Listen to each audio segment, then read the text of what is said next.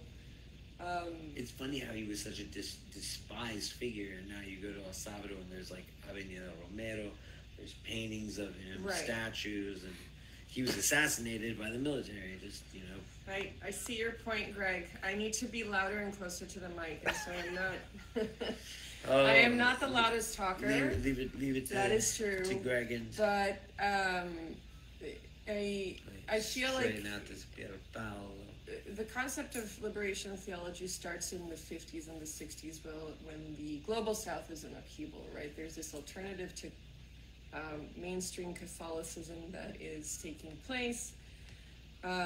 It's interesting to watch La Rabia because you do see this concept of grace once again that takes root in the global South. Religion is never really mentioned, but there is this perception which sometimes does come off of a little bit of patronizing, but then other times I can also understand where it's coming from, of a possibility of a grace that comes from the global South, that comes from Africa, that comes from Asia, that comes from Latin America, especially in this case, Cuba. Do you think of the Pasolini segment as an inspiration on Latin American films like Hour of the Furnaces?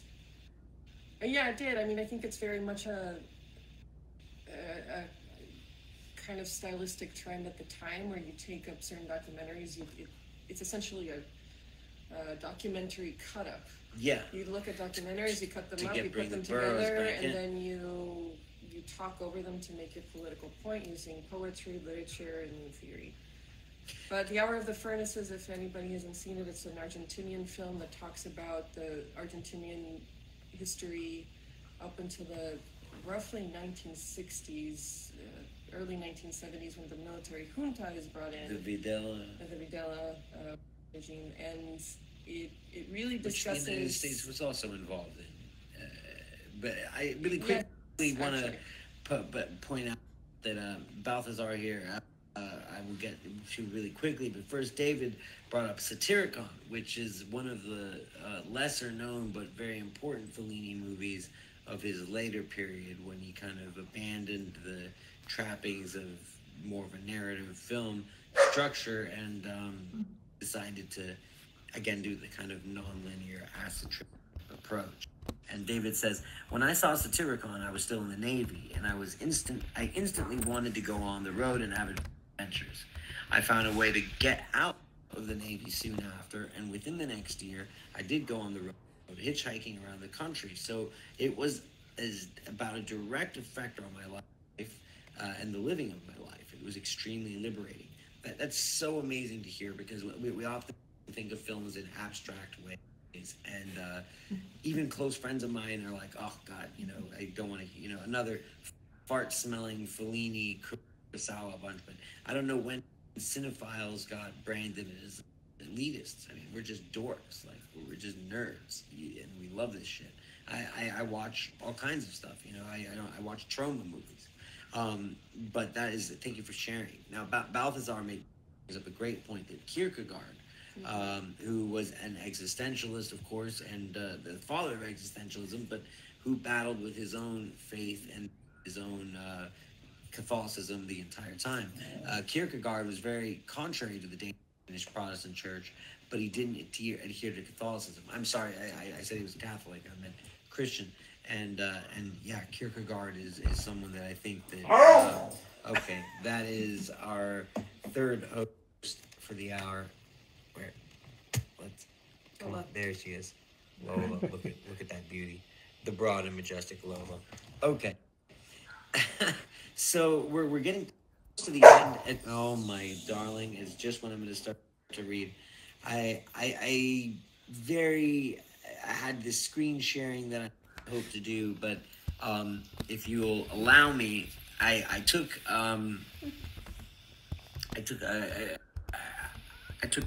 Coil, the musical project, I believe, goes beyond what a musical project is. They have a song called Ostia, The Death of Pasolini. You're going to have to go, darling. So Fellini and Pasolini, Catholics against the Church, both who adhered to grace as a concept in their films, and both Italy's most famous directors. La Dolce Vita being probably the most famous Fellini film made, with 8.5 arguably as a competition. But La Dolce Vita is where Pasolini and Fellini actually worked together.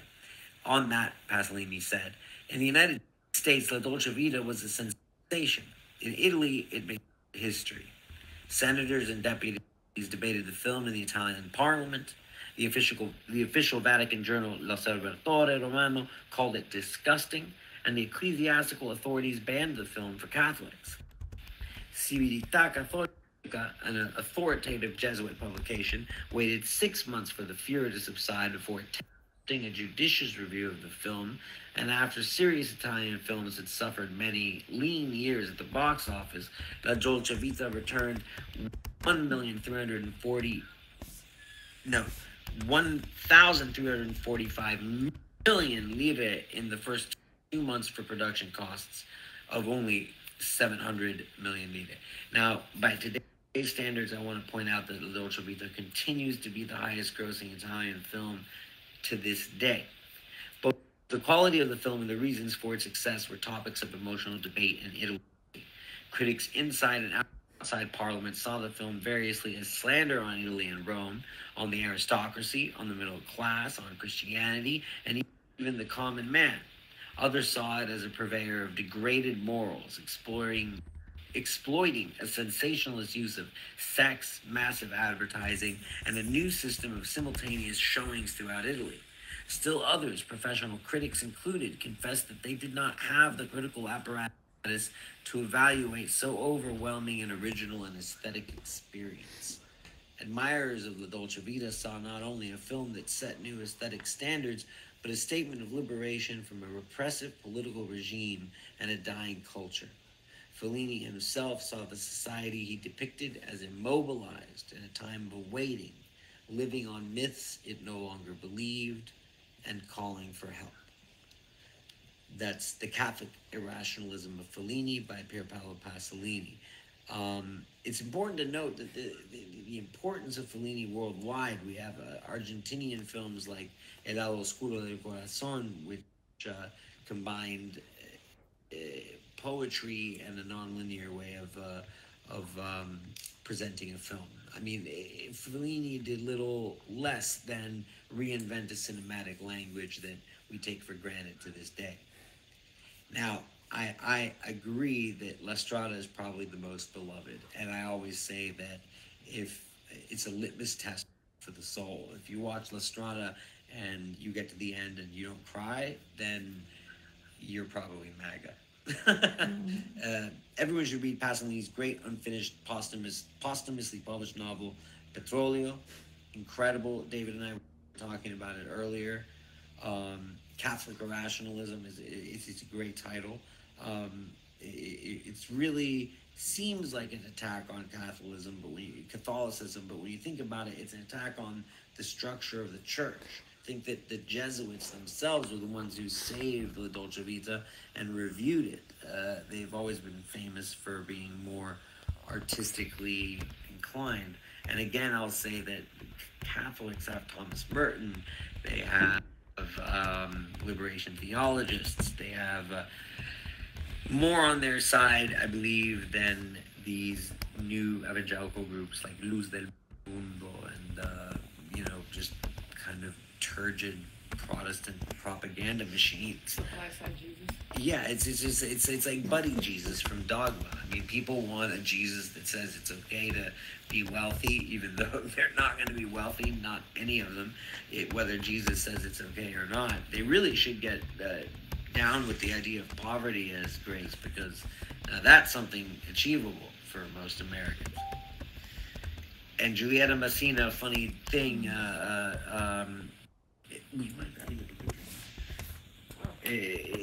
Fellini always drew her, and Giulietta said his wife, Giulietta Messina, who came out in Nights of Cabiria, La Strada, many of his greatest films, they worked together. And she had this cute, adorable, expressive face, very round, and she said she always knew when Fellini drew her because whoosh, she would hear a big circle. Thank you so much. That's actually my hope and dream. We're finishing up now, so just enough time. I wanted to share with you this Book of Dreams by Federico Fellini. This is when he entered psychotherapy, and many of the images in this book, because he began as a cartoonist, many of the images in this book, let me see if I can get a better look. They ended up in his films. Oh my God, this is terrible.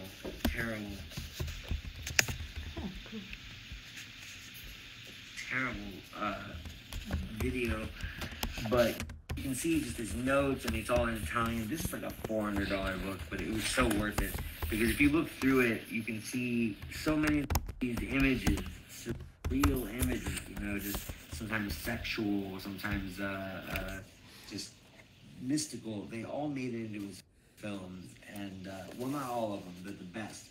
Now, the here, I'm sorry, here is very important. In Fellini movies, the beach always shows up. He was from the coastal town of Nali, and just like Salvador Dali, who you can see up above, using Andalusia as his territory, the beach was this liminal space. Oh, that's very cool. Daniel Johnston, I think, was also an outsider artist who comparable in that these guys just, I mean, they just drew all day and night. Um, Greg Flake, my father, one philosopher that we should mention was a Jew.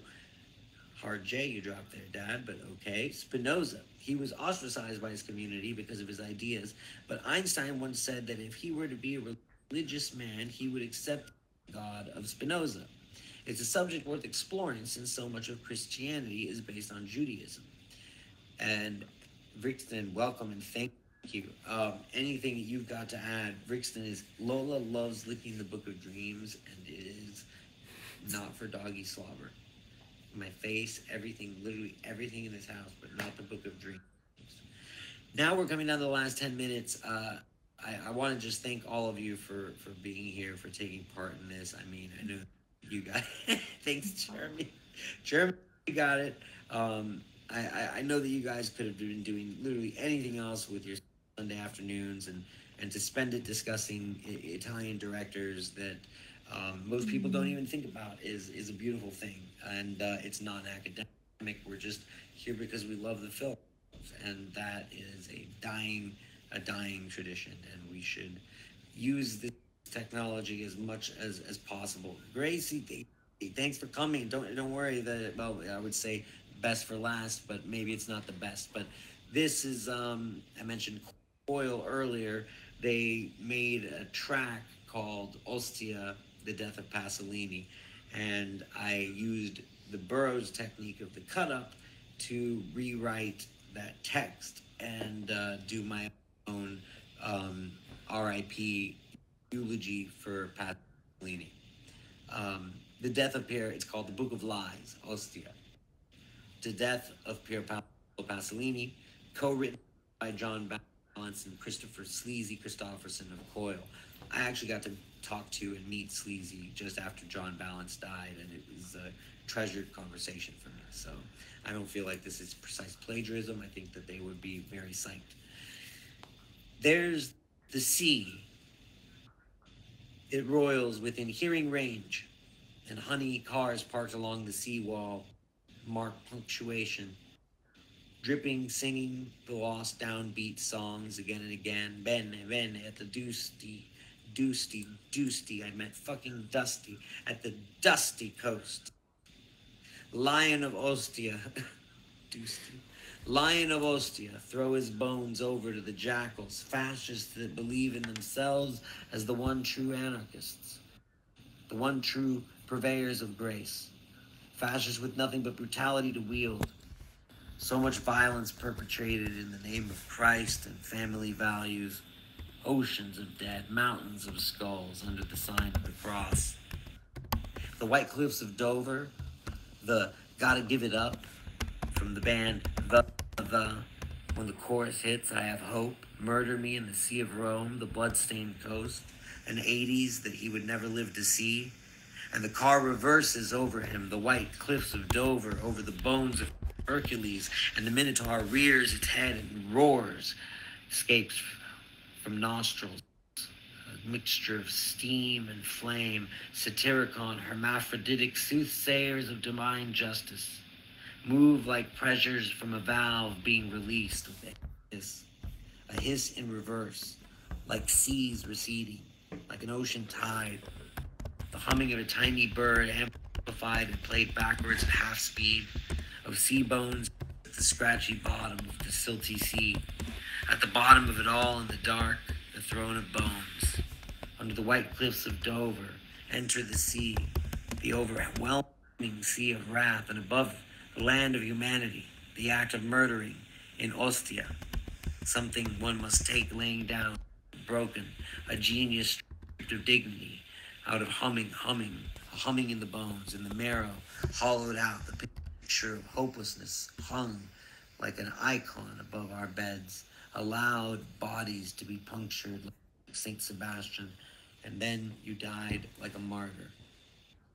Killed near Rome, you who was of Rome, carne tremula, you were made and can be unmade.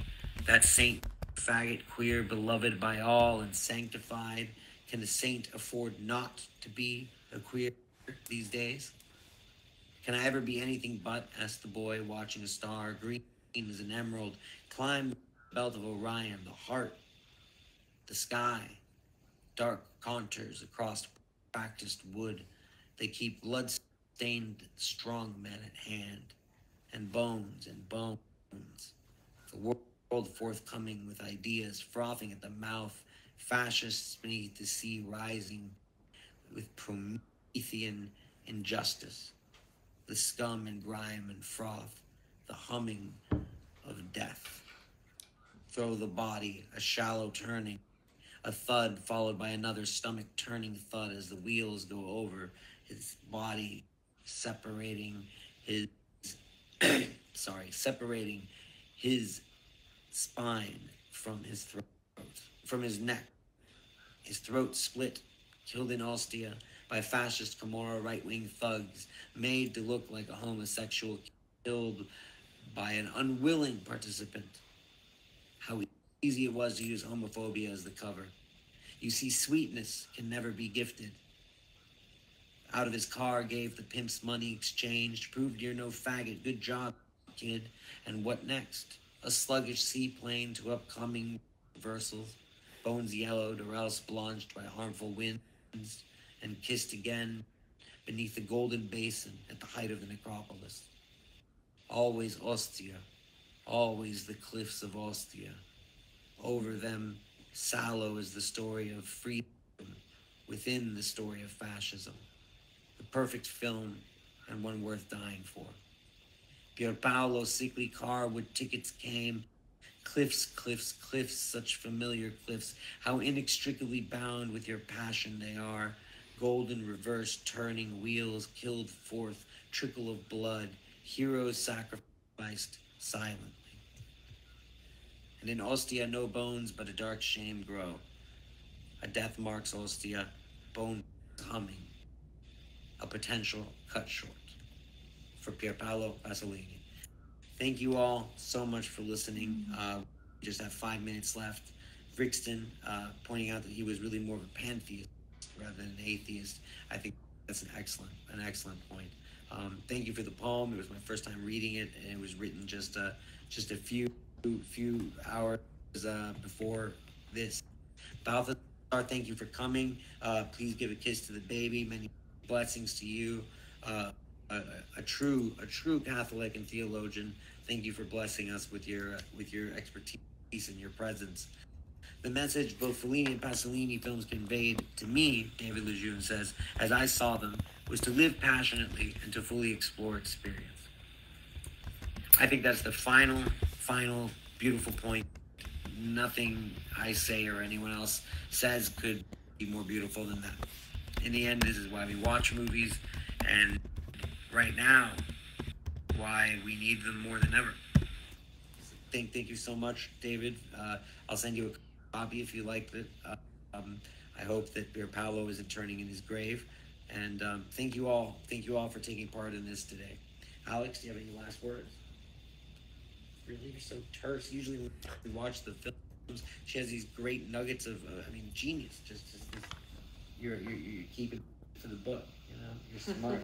You're smart. You're keeping it for the money, the big money. Well, keep your eyes out for that. Thank you, all of you. Gracie, thank you so much. I really appreciate that, and I'm glad that you got to catch at least a little bit of the event, and you missed our technical troubles at the beginning. Thank all of you so much, and many blessings and love. Well, that was really good. Very good. Okay, now I'll go up here.